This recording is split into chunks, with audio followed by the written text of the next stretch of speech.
नवरात्रि पर्व के तीसरे दिन माता चंद्रघंटा की आराधना की जाती है। नवरात्रि उपासना के तीसरे दिन पूजा का अत्यधिक महत्व है।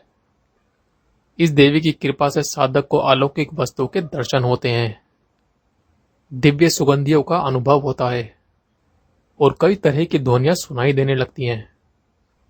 तो चलिए जानते हैं माता चंद्रघंटा की उत्पत्ति कैसे हुई। धार्मिक ग्रंथों की पौराणिक कथा के अनुसार प्राचीन समय में देवताओं और असुरों के बीच लंबे समय तक युद्ध चला। असुरों का स्वामी महिषासुर था और देवताओं के स्वामी इंद्र थे।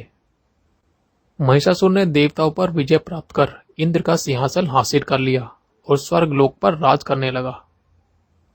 इसे देखकर सभी देवतागण परेशान हो गए और इस समस्या से निकलने के उपाय जानने के लिए त्रिदेव ब्रह्मा, विष्णु और महेश के पास गए।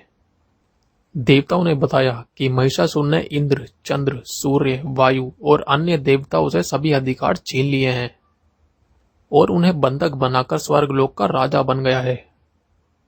देवताओं ने बताया कि महिषासुर के अत्याचारों के कारण अब देवता पृथ्वी पर विचरण कर रहे हैं और स्वर्ग में उनके लिए कोई जगह नहीं है। यह सुनकर ब्रह्मा, विष्णु और महेश को बहुत गुस्सा आया। तीनों देवताओं के गुस्से की कोई सीमा नहीं थी।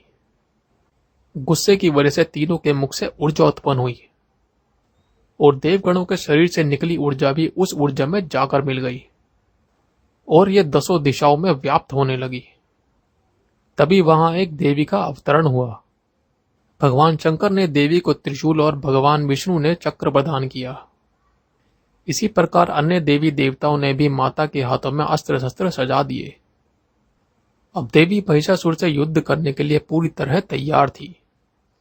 उनका विशालकाय रूप देखकर महिषासुर यह समझ गया कि अब उसका समय आ गया है। महिषासुर ने अपनी सेना को देवी पर हमला करने को कहा। अन्य दैत्य और देवता भी युद्ध में कूद पड़े, लेकिन देवी ने एक ही झटके में दानवों का संहार कर दिया।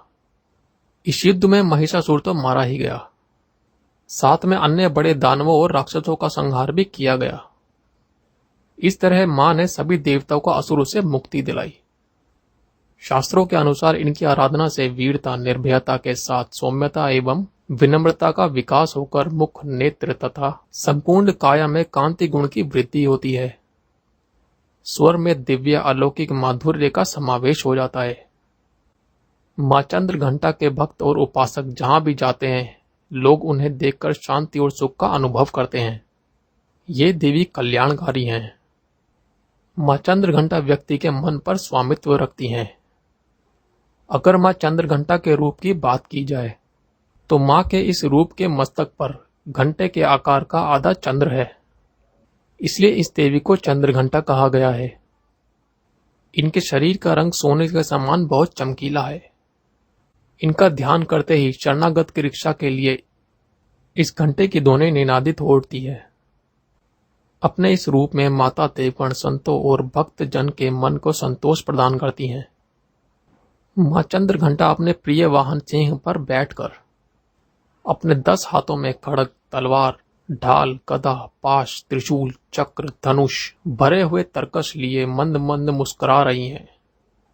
मां चंद्रघंटा की पूजा करने से जातक के सभी पाप नष्ट हो जाते हैं और जन्म जन्मी का डर खत्म हो जाता है और जातक निर्भय बन जाता है।